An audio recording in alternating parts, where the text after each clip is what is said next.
Bonjour, ici Romaric Christ du blog sortirdursa.fr. Aujourd'hui, en fait, nous allons parler des penny stocks. Mais avant, je vous rappelle que vous pouvez recevoir gratuitement ma sélection de livres sur l'indépendance financière en cliquant sur le bandeau qui apparaît sur cette vidéo. Donc aujourd'hui, effectivement, je vais vous parler des penny stocks. Alors vous allez sûrement me dire, en fait, qu'est-ce que c'est ces penny stocks? J'ai jamais entendu parler de ce terme. Alors donc c'est bien sûr, c'est un terme anglophone, hein, comme vous l'avez bien compris. Et en fait, ce terme en fait correspond à toutes les actions boursières qui sont de moins de 5 dollars ou de moins de 5 euros. Alors effectivement, penny, vous savez peut-être que en fait c'est une monnaie, hein, tout simplement comme les centimes d'euros pour nous. Et les stocks sont en fait les actions. Donc en fait, ce sont les actions en gros à faible valeur. C'est ce que veut dire le terme.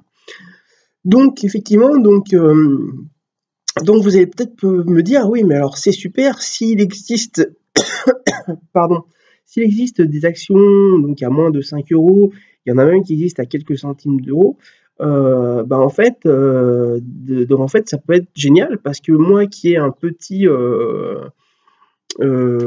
capital ou alors j'ai peu d'argent à investir dans la bourse, eh bien si j'investis dans des actions de quelques centimes d'euros, ou éventuellement de 1 ou 2 euros par exemple, je vais pouvoir en avoir plus et donc je vais pouvoir gagner plus. Alors oui et non, il faut faire très attention à certaines choses et je vais vous expliquer pourquoi il faut faire très attention à ces penny stocks et qu'elles sont pas forcément favorables donc à ce que vous voulez faire. Alors déjà, première chose à savoir, c'est qu'effectivement, au niveau de ces penny stocks, il y a une faible liquidité. C'est-à-dire qu'effectivement, en fait, en fait, il y a beaucoup de personnes qui ne les connaissent pas, il y a beaucoup de personnes qui n'investissent pas dedans, donc ce qui fait qu'il peut y avoir une faible liquidité. C'est-à-dire qu'effectivement, en fait, il y a très peu de transactions par jour sur ces penny stocks. Donc si effectivement un jour vous souhaitez investir dans des penny stocks, vous allez déjà peut-être avoir du mal à les acheter parce que tout simplement il n'y a pas assez de transactions journalières, voire hebdomadaires sur ces actions-là, et donc déjà avoir beaucoup de mal à les acheter, hein, ou alors les acheter en tout petit bout, puisqu'au fur et à mesure que des ventes, des personnes, des investisseurs qui voudront vendre. Donc ça, c'est une première chose.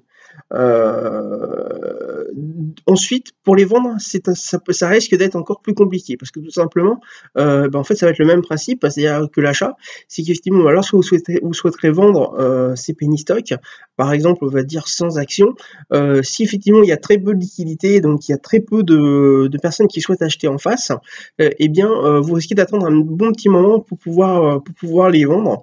Donc il faut faire très attention à ça et vérifier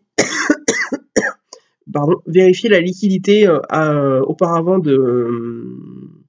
des penny stocks que vous avez choisis et donc en sélectionner certaines qui ont au moins une certaine liquidité, ont un certain nombre de transactions, ou un certain nombre d'actions qui s'échangent chaque jour pour être tranquille en cas d'achat ou en cas de vente. Ça, c'est une première chose.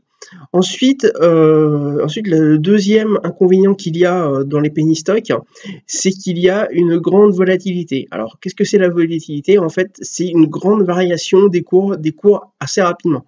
Hein, effectivement, vous avez la possibilité, donc avec les penny stocks, vu que c'est des faibles montants, il y a certaines personnes en fait, qui peuvent en acheter des grandes quantités d'un coup. Donc là, ça peut faire effectivement augmenter très vite le cours de l'action.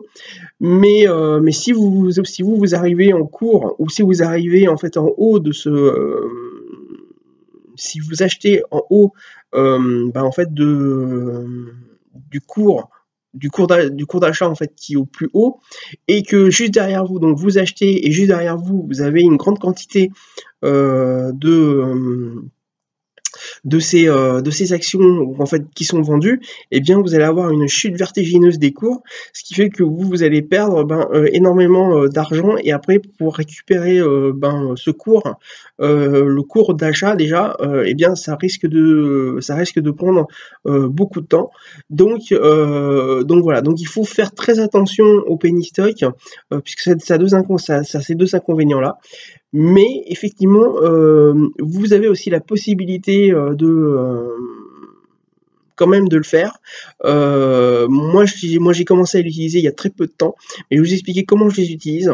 En fait, je les utilise avec en fait pour des actions à fort potentiel, enfin, des actions à fort potentiel. Effectivement, à un moment donné, il y a très peu de temps, j'ai estimé qu'il y avait une action que je surveillais qui avait l'air auquel j'estime qu'il va y avoir un fort potentiel, qui est en fait une penny action, hein, parce que les cours sont autour de 1,50 €, 1,50 €, et j'ai décidé de passer à l'achat. Donc j'ai pas eu de souci pour passer à l'achat, et le but c'est à très long terme, c'est-à-dire qu'en fait j'estime que cette action-là, cette société-là a un très fort potentiel, donc je vais la garder à très long terme, voire à vie, et attendre qu'elle augmente petit à petit, puisque effectivement j'estime que la société va avoir un fort d'expansion dans les années à venir, donc forcément que le cours d'action va augmenter. Donc effectivement, si vous souhaitez investir dans ces penny stocks, eh bien sachez que c'est surtout sur du long terme, du très long terme, voire du long terme, c'est-à-dire 5 à 10 ans pour moi, avant de les vendre, pour que la société auquel vous ferez confiance en achetant ces actions ait le temps de se développer, et que les cours d'action aient à se développer en même temps. Voilà, donc c'était Romaric Christ du blog sortirdursa.fr. Je vous rappelle que vous pouvez recevoir gratuitement ma sélection de livres sur l'indépendance financière en cliquant sur le bandeau qui apparaît sur cette vidéo.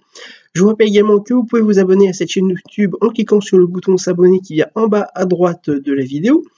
Et je vous rappelle également que j'ai besoin de votre retour. Donc si vous avez aimé cette vidéo, n'hésitez pas à cliquer, et à liker, donc avec le pouce levé que vous avez en bas à droite aussi de la vidéo, et à la partager. Voilà, je vous dis à très bientôt.